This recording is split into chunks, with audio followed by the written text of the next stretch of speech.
We use electricity in 1,000 different ways every single day. But what actually is electricity?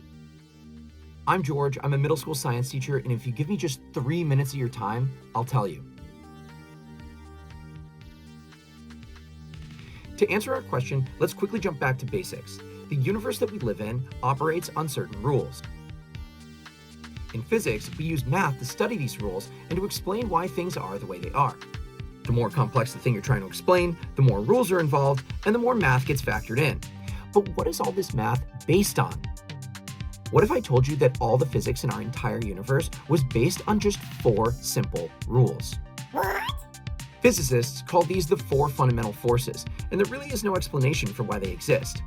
They just do, and because they do, every other aspect of our reality is true. Perhaps the easiest of these to see is gravity, which is why you're stuck to the Earth right now. No. You've probably heard that gravity is a force of attraction between any objects with mass, and the greater the mass an object has, the greater the force of attraction. That is true, of course, but there is no explanation as to why it's true. It just is. Electricity operates on another one of these fundamental forces, which we call electromagnetism. Like gravity, electromagnetism governs rules of attraction. However, while gravity only has one tenet, that mass equals attraction, electromagnetism has 2 distinct flavors, which we call charges. We've named these charges positive and negative, and objects behave differently based on which charge they are. Opposite charges attract, and like charges repel. You've engaged these forces of attraction and repulsion if you've ever played with magnets. With me so far? Great. So what is electricity? Well, you've probably heard of atoms before, and if someone tells you to think of an atom, you're probably picturing a drawing that looks something like this. You might also know that this big ball in the center is called the nucleus of an atom, and it's where the protons and neutrons hang out. Protons exhibit a positive charge, which means that nuclei are giant balls of positivity. These little dots that fly around the nucleus are called electrons, and they exhibit a negative charge.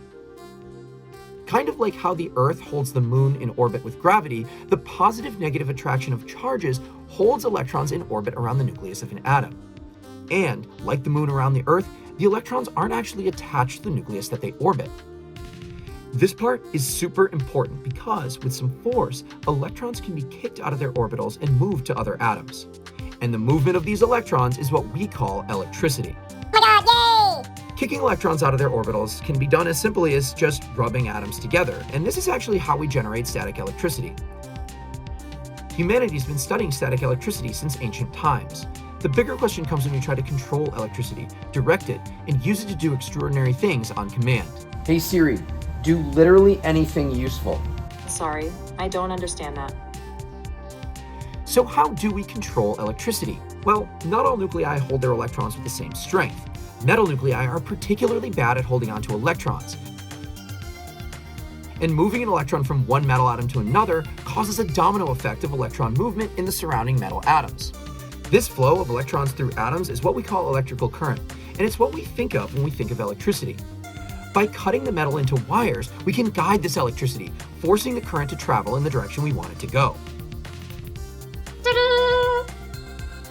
To recap, we learned that electricity exists due to electromagnetism, which is a fundamental force of nature. Negatively charged electrons are held near positively charged nuclei. Kicking these electrons out of their orbitals forces them to move to other atoms. The domino effect of electron movement through matter is called electrical current, and it is especially effective in metals whose nuclei aren't very good at holding on to electrons. By cutting metal into wires, we can force electrical current to move in the paths that we choose. Now you know the basics of electricity, and if you give me just 3 more minutes of your time, I'll tell you about how it's generated and what actually happens inside a power plant.